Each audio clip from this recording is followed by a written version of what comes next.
Assalamualaikum warahmatullahi wabarakatuh. Balik lagi bareng saya. Semoga teman-teman semua sehat selalu. Di video sebelumnya kita udah bahas proses cat metaliknya. Nah, di part 2 ini kita lanjut ke bagian yang paling krusial, proses clear coat, matte atau dop. Ini bagian yang bikin project ini beda dari biasanya, dan jujur tensinya lumayan tinggi juga.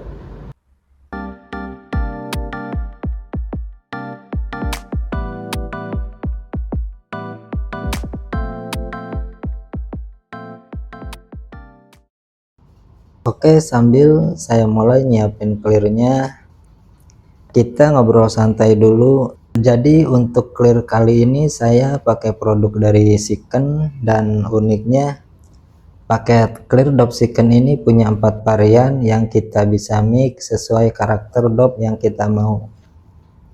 Mulai dari varian semi gloss, low gloss, hardener, dan thinner atau reducer khususnya. Ini satu paket komplit.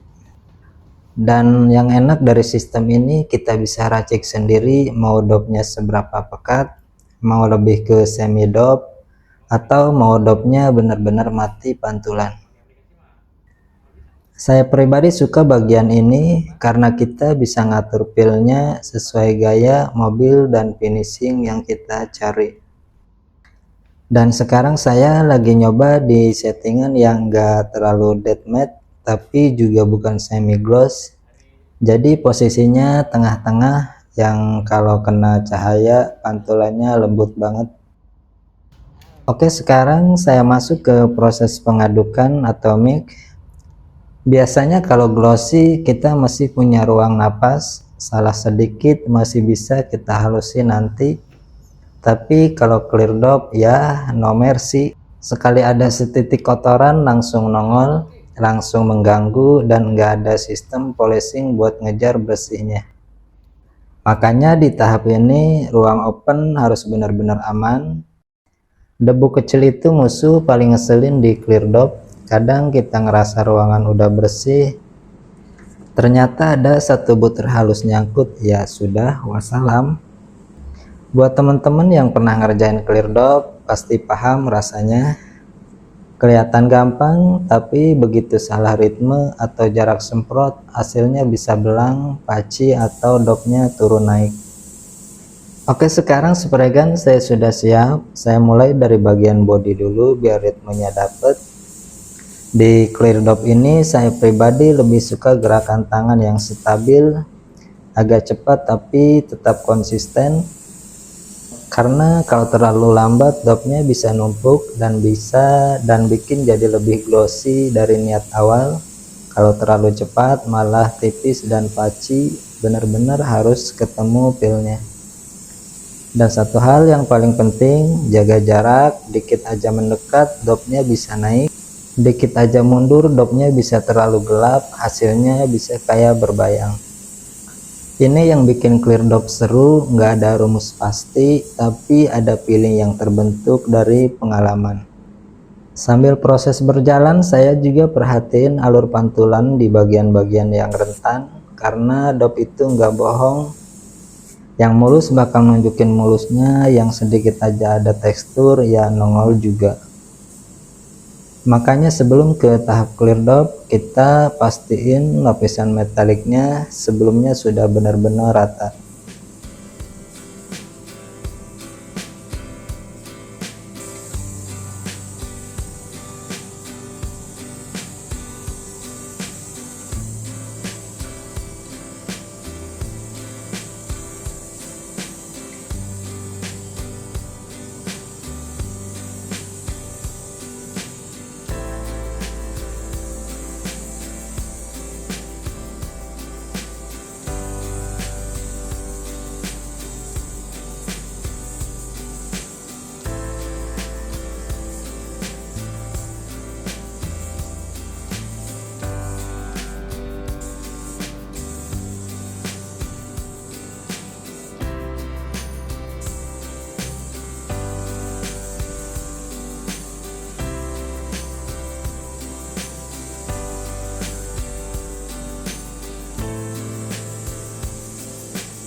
Oke, clear dop pada lapisan pertama sudah mulai kelihatan karakternya.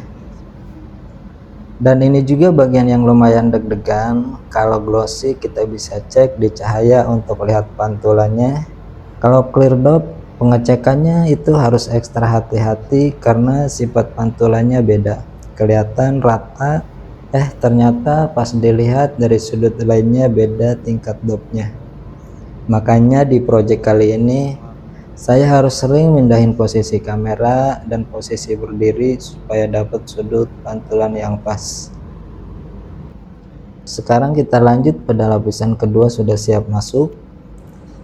Yang saya suka dari clear dop itu, begitu dia mulai ngunci, karakter mobilnya langsung berubah. Dari metaliknya yang glow jadi tampilan yang kalem, adem, elegan, tapi tetap garang.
Oke teman-teman, proses clear dopnya sudah hampir selesai. Nanti setelah kuring hasilnya bakal kelihatan lebih pekat, matte-nya makin keluar.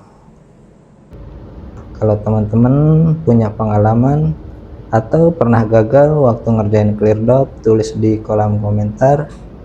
Biasanya tiap bengkel punya cerita masing-masing, ada yang debu masuk, ada yang dopnya kurang, ada yang dopnya kurang rata, ada yang salah mic, macem-macem problemnya. Terima kasih sudah ngikutin sampai akhir videonya. Wassalamualaikum warahmatullahi wabarakatuh. Kita ketemu lagi di video berikutnya.